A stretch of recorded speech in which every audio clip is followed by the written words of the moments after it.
Our learning mentors are vital to our school. Very fortunate to have 2 learning mentors, and they have very distinct roles.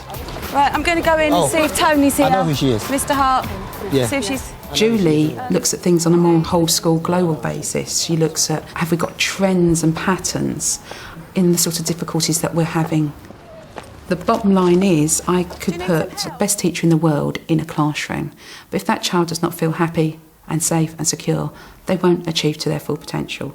And I want the children in my school to achieve to their fullest potential, and I've got to look at their wider social and emotional needs, and my learning mentors help that happen. I'm going round to the main reception now. One of our children has a fear of coming into school, so I'm going to go and see if she's here yet and try and encourage her to go to her classroom. She is here. Our role in this school is quite flexible. We're not based in the classroom full time. We don't focus completely on the academic side. It's more pastoral. Just come in on your own. Come then. Come, darling. Today was a good day for Tony. On a bad day, we wouldn't even get her into the building. She might be holding onto the door, and Mum would be struggling to get out of the door. She'll just refuse to go into class, cling on to me. So I can't sort of get away. Sometimes we literally fight by the door for me to shut the door. She's trying to get out with the other teachers, so it can be very stressing. Right, I'll get you a pencil. Have you got a pencil in here? Yeah. Tony is in my class, and I've had her in my class for 2 years now. Morning, Carl. Tony suffers from separation anxiety and is really worried about leaving Mum every morning, worried that something will happen to her. And she can't explain, there isn't anything that we can identify that has happened that makes her feel that way. She's now got a book, what she does with her feelings and how she feels morning and afternoon, which I think Julia, one of the TAs, helped fill that in daily with her. Trying every angle we can to try and get her to come into school, to enjoy school. Oh, you went home to lunch? No, I went home because I was sick. Oh, you went home because you were sick yesterday? Oh, okay. If she does come in, it takes at least half an hour to get her into the classroom, and I now don't have that time to sit with her to talk to her about her feelings and try to persuade her to come into class. So that responsibility I can pass on to Julie. I think you've done very, very well. We did her feelings book, which she was quite happy to do, and she's usually quite happy to do that unless she's having a really bad day. The TA came out and she went into the classroom with her really quickly, which was absolutely fantastic. Every day there's a call. And as far as I know, she's done the full lesson this morning, which is great. Today, we are learning to use persuasive language. Can anyone give me an example of what do we mean by using persuasive language? What would I be doing for that? What do I mean? Like you're trying to make somebody do something. You're trying to If we really believe in every child matters, and we really actually want to do it, not just because there are 5 outcomes that we're supposed to deliver, we actually really want to make that impact on children every day, then we need the learning mentors to help us do that. Morning, girls. Morning. Dwight does a lot of the one-to-one intervention for children who have specific barriers to learning, often about attitude or behaviour, maybe attendance, could be anger management. I'll have a word with her. If you've got 30 in a class, when is the teacher going to find the time to sit you down and talk to you? And then you go home, mum and dad are working, then you've got to sort out your problems there as well, but they might not always have the time. I think having learning mentors in the school, I think it just gives the children another channel. It's not mum, it's not the teacher, but it's someone that will listen and talk to you. Can somebody on that table just remind everybody else what the Holy Trinity is? Dominic? The Father, Spirit. Yep.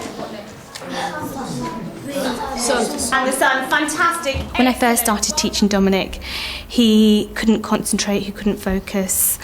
There was a lot of times where he would cry, he would throw tantrums, he would walk out of the classroom. So have you written anything onto your sheet of paper? I didn't realise how bad it was until I actually spoke to the learning mentor, Mr. Hart, and he told me what Dominic's behaviour was like in school.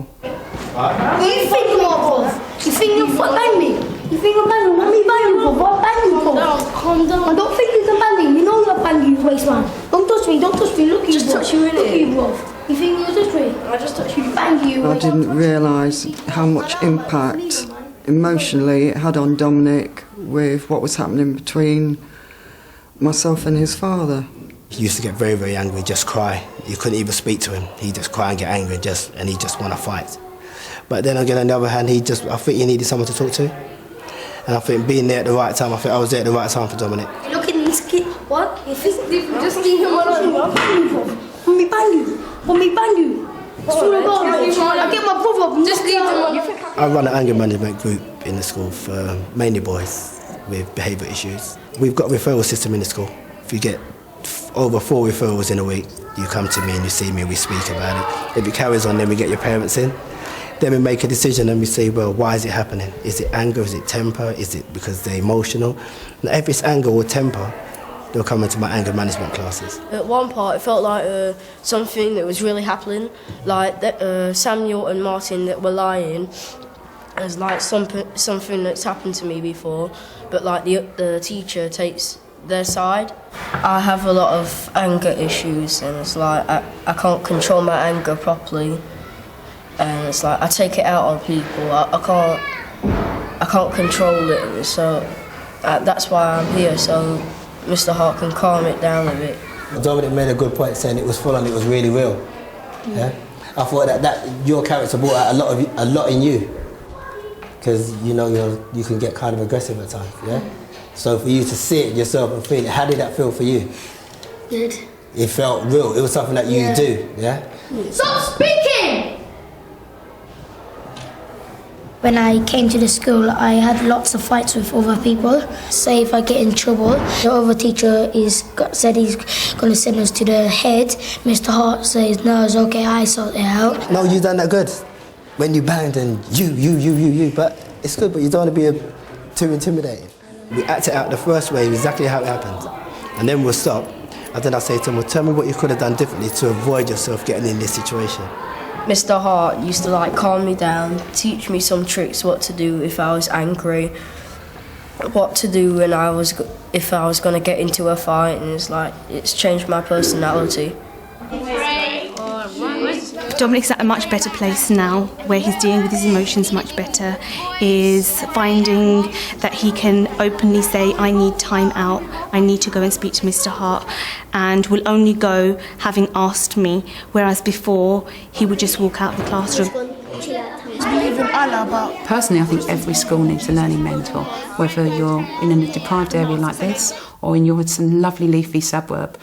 You always get children that have issues. Every child has the right to be able to enter an education system that's going to support their emotional needs as well as their academic ones. And the learning mentors do that for us.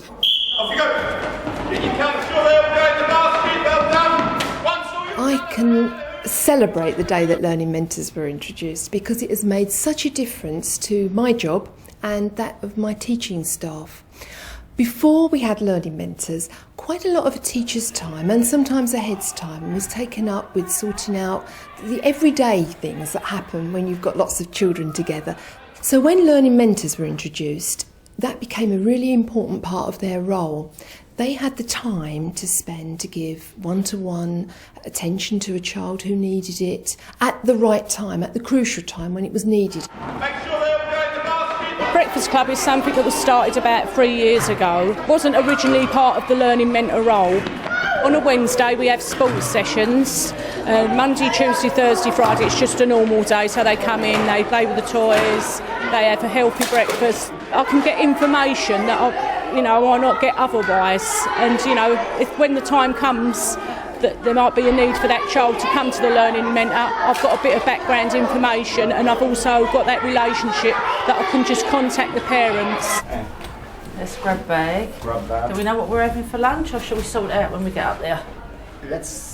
Cecile first came to us in year 4. She came from France, she had no English whatsoever. I made sure she settled in. I gave her name to the EAL lady, which takes her out for extra tuition. My kids from France, when they came here, it was a new world for them.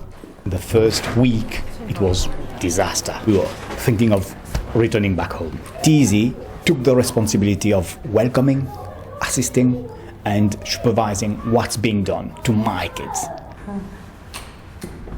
Then she had the operation on her leg. She was a little bit worried about missing out on school because she does enjoy school. So just basically made her feel secure to say she wouldn't be missing any work. I'd make sure the work got to her. Come up the stairs and then all the children are downstairs in the playground. It's easier for me to come up the stairs because otherwise the crowd is going to come up and then they're going to push me and I'm not going to be able to go up the stairs. It was a very tough time for all of us here. And without the help of those people, that team, the learning mentors, it would have been very difficult. When she came back in a wheelchair, really, really low mobility. Then we used to get her up the stairs, and then as she's got better now, as you see today, the wheelchair's now gone, and she's getting on the mend, really. Morning, ladies. So at home, we told her, if you don't feel like, stay at home, rest. She said, no, I prefer to go back to school. It's school today, no time to waste. I was a parent at the school first of all, then I was helping voluntary in the class, then I was a TA. As soon as I started working in the school, I loved it so much, you know, and people used to say to me, I think you found your niche in life, because I loved working here. Sharia, where was you? Where was you? You didn't come to choir, did you? To be honest with you, when I first started as a learning mentor, I was so shocked. I was really shocked. I thought, I can't believe what goes on in this school. Because as a TA, I didn't see it, but as a learning mentor, it was all brought to light what goes on, how some children live in, they might not come to school in school uniform, or they're coming with holes in their schools, and you'll sit and talk to some children and, they didn't even have breakfast. The only meal they have is their lunch at school, and, it brings things to the surface, what really is going on out in the community. You get a better picture.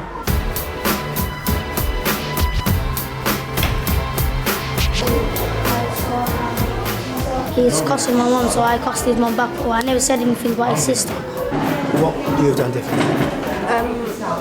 I don't think so. It's really, we should have got into a fight because it all happened. You got all sorted when it was in the hall. Joshua sorted out. Unfortunately, in our school community in the last year, we've had 3 children who've either lost their parent or a sibling through crime. They've been murdered. A lot of them have been national issues. That is a hard thing for a school to do once. To do it 3 times is a very, very difficult situation. Our learning mentors have been key to helping our children process that and come to understand it as best we can. They've been key to helping the staff come to understand that.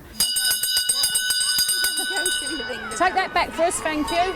I think there's a lot of pressure on children these days, and sometimes children just want to be children and they don't want that pressure, and sometimes that all just bubbles up and they can become angry or they can become subdued or withdrawn, and a learning mentor is just the sort of person to take them through that situation and follow it up. You're both right and you're both wrong. We have to deal with this. We've got to deal with this, yeah? I think he's got magic powers, because if I go to a different teacher and they try to calm me down, there's some reason they just can't calm me down. If I have a fight and Mr. Hart sorts it out, I always calm down, so I think he's got magic powers.